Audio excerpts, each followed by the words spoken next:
ॾिसंदा रहो मुंहिंजी Sindh news channel Larkana.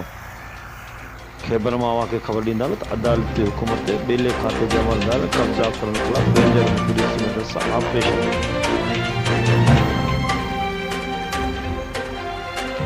DFO Matiari RFO हाला जे सरबराही में पंहिंजे अमल सां, जंहिंमें अब्दुल कादिर लाखो,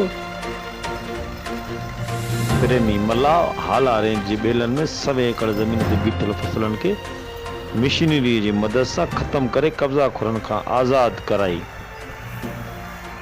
ऐं उन्हनि जूं मशीनरियूं ज़ब्त कयूं वयूं।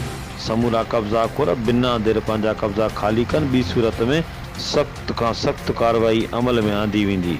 ख़बर मूजिब समूरी सिंध जीअं मटियारी ज़िले में पिणु पहिले खाते जे सरकारी ज़मीनुनि लाइ कब्ज़ा ख़ाली करण लाइ ऑपरेशन जो अमल तेज़ कयो वियो आहे। District forest officer Matiari Abid range forest officer Hala Manoj Kumar, forester Syed Sher Ali Shah, forester Podo Khoso ऐं रेंजर पुलिस जे अटलनि सां गॾु हाला फॉरेस्ट रेंज जे हाला रोड ब्लॉक कच्चो खानवट ब्लॉक जे मुख़्तलिफ़ चौकियुनि में कार्रवाइयूं कंदे गरी मिशन जी मदद सां क़ाइम टीगोल तोड़ी मुख़्तलिफ़ ज़रई आलात खे मसमार करे पंहिंजे कब्ज़े में वठी छॾियो, जॾहिं त ट्रैक्टरनि जी मदद सां 100 एकड़नि ते बीठल कणक समेत मुख़्तलिफ़ फसलनि खे मसमार करे हिलायो वियो।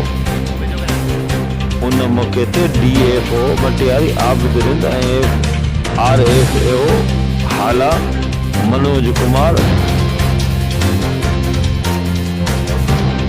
पंहिंजी प्रेस कॉन्फ्रेंस में चयो त सिंध हुकूमत अदालत सबूरी जे हुकुम ते समूरी जारी कयल लेज़ूं कैंसिल करे ॿेले खाते जे ज़मीन मथां आबाद करण माण्हुनि खे कब्ज़ा खुर ॼाणाए छॾियो आहे। उन सिलसिले में समूरनि कब्ज़ा खुरनि खे कानूनी नोटिस जारी करण खां अलावा हिकु कानूनी कब्ज़े जो FIR दाख़िल कयूं वयूं आहिनि। हिन चयो त अदालत सबूरी जे हुकुम ते रोशनीअ में रेंजर्स पुलिस अटारनि सां गॾिजी ऑपरेशन खे तेज़ कयो वियो आहे। हिननि चयो त ॿेले खाते जी ज़मीन मथां नाजाइज़ कब्ज़ा खुरनि खे हिकु दफ़ो ॿीहर फाइनल नोटिस जारी कंदे पंहिंजे कब्ज़ा ख़ाली करण जूं हिदायतूं ॾिनियूं आहिनि। कब्ज़ा ख़ाली न कंदड़ ख़िलाफ़ कानूनी कार्रवाई वारो अमल तेज़ कंदे सरकारी ज़मीन खे बिना देर ख़ाली करायो वेंदो। ॾिसंदा रहो मुंहिंजी सिंध न्यूज़ चैनल लाड़काणो।